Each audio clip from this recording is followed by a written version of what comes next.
First of all, congrats, Casper. How do you feel about your performance on court today after Thank you. the straight set win? Thank you. I felt good. Obviously, it was a straight set match, which is perfect way to start a Grand Slam. We'll have plenty of energy and get some extra time to rest and get ready for second round. So it was kind of all business today. I think I played very well from the beginning to the end. So very happy with the level that I showed and that I've been able to keep since the United Cup during practice and these days leading up to the tournament. Questions, please. Hi. Last year you struggled a bit at the start of the season, and later during the season I remember like you saying that maybe you changed something during the off season, and this year you're starting like amazing. You've been playing. So what did you change during this off season?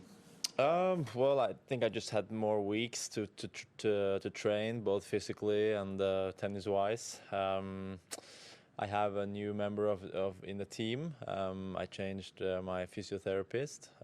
So Alex Stober is now traveling with me. He's a familiar face for many. I think he's been on the tour for many years. He's a very, very good physio. So he's been helping me also with the body, feeling good, and I think it's paid off so far this year. So just trying to keep it going, and I feel physically better than I've done in a long time now, and also with the fitness routines. I was doing lifting too many heavy weights last year between the seasons to try to build too much muscle, and starting well, last year was a bit different. I did somewhat of a pre-season kind of training after Australia before I started playing again in Acapulco, so I had like 4 weeks there, and when I came to Acapulco, I was around 84 kilos because I had gained some weight with weightlifting, and currently now I'm around 79, 80, which is, I think, better match weight for me. So, some kilos here and there can go up and down, but I feel, smoother around on the court, moving better, and I also feel like that helps me play well. Aside from the win, was there something else that was really good that you felt really positive about? That's what I've been wanting to work on, and it worked. I think, from the baseline, I was playing quite well, quite aggressive. With Ramos, it can get some pretty tough rallies from the baseline, and today was quite hot, so you try to avoid, the 20-30 shot rallies, because in the end you'll feel exhausted, and I tried to play aggressive, and it worked. Played quite good with my backhand, I think, at times.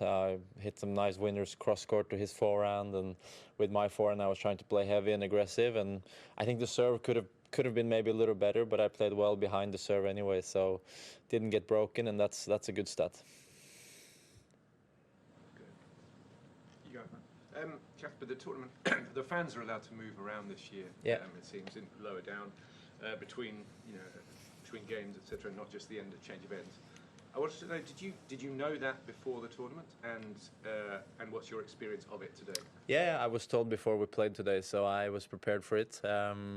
It's fine. I mean, well, I played this UTS tournament in London where the crowd is even more kind of alive. So when you play some of those exhibitions or tournaments, you can get used to it. So I think it's nice. I mean, tennis is, a game that hasn't changed too many things, too many rules in too many years. So something like this should be no problem, I think. So you didn't have to stop at any stage to people moving around or anything like that? I can understand that, and I know myself that when you're about to serve and you're about to toss the ball and you see some movement in distance, and can be a bit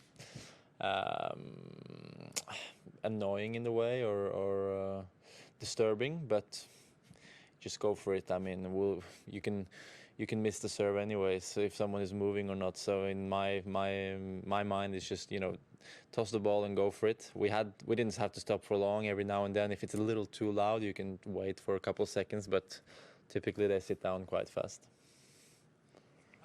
Casper, I think your best results have come, I guess, outside of Australia in terms of Grand Slams.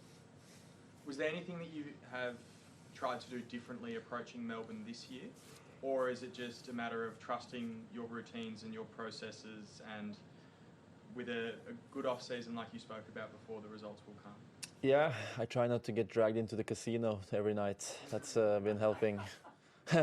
You know, it's tempting when you pass by every night, but I haven't gambled too much this time, so I guess that's helping. But you know, I mean, in all seriousness, I think I love coming here, even though I haven't had the best results compared to other slams. But it's just really refreshing. You know, it's summer down here. Back home, it's like dark and minus 15 degrees. So I'm very happy to be here always. It's a long travel, obviously, but it's a really cool one. And the conditions, the previous years, I think I've felt like it was a little low bounce, the ball has been a little dead in a way. This year, I feel on a warmer day, it's quite bouncy. So in a way that could maybe favor my top spin shots in a way a little bit more. But I think I've just done a really good preseason, and start of the year was really good for me in terms of winning 3 matches at the United Cup. It's been clean slate so far of this year, so I hope to keep it going for a little longer. Hey Casper, it's no secret how much you like golf, but you had this sort of funny little thing about the architect situation. Yeah. How much do you enjoy those sort of other things? Just does it help at all, especially with the pressure higher at a place like this, to get away a little bit? Yeah, I mean, in the end, we're humans as well, so we have things to deal with. Currently, I got a new place last year and have to do some renovating, so the only fitting time was tonight at 10 p.m. So there's just going to be a Zoom call that I have to get on to decide a few different materials and so on. But it's actually something I enjoy. My mother is an interior designer as well, so ever since I was young, I was quite into it. I've done a few projects in the past back home in Norway, but this is for my own personal use. So yeah, we have other things we do as well. I mean, I like to try to stay in the zone in the Grand Slam, but just, you know, a 30-minute call in one evening shouldn't be a problem, and I'm looking forward to it.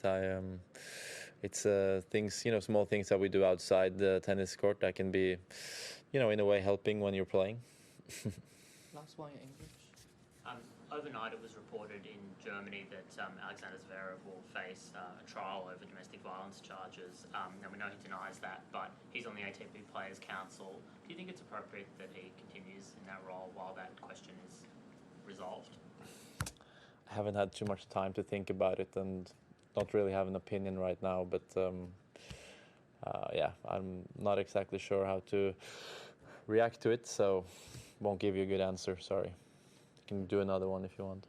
Okay. Last one was I was just on a totally different matter. It's viciously cold in Norway this winter, and Finland and Sweden. Have had much contact with people back there, and just in general, seen pictures? And Yeah, I do.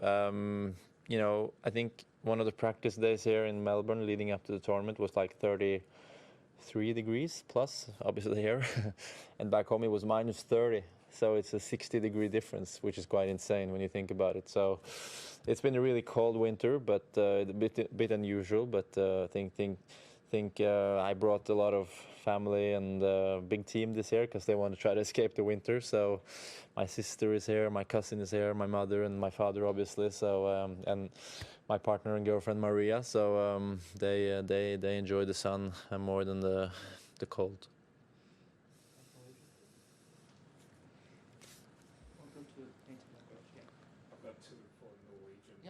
You can do one more if you want, that's fine. Thank you. I was just wondering, your next opponent is the Aussie Max Purcell. Oh, did he win now, or? Yeah, he just won. Okay, what was the score in the fourth? 5. Okay. You played him in Cincinnati. What do you take from that experience? He obviously offers a bit of a unique look across the net compared to a lot of players. He's a bit of a different operator. What do you take from that experience, and how do you look forward to that match? Well, he's a tricky player. Obviously, I lost to him in Cincinnati, so I have beaten him once before, so we know each other well. We're the same age. We grew up playing juniors, traveling around, you know, at the same time, same places. So he's a interesting play style. You know, he looks, you know, quite like slim, but he has a huge serve. Like, you wouldn't think it, but he has a really good serve. So, and he mixes it up really well. So that was kind of what caught me a little bit off guard last time I played. I didn't remember how good his serve was, but I certainly do now. And plays well behind it. He comes to the net, rushes you, and plays very different to what you're, expecting in a way in this modern tennis. But yeah, I'm gonna try to do my best to get my revenge, and he's gonna obviously try to get another win here in Australia. So it's gonna be hopefully a good and tough match.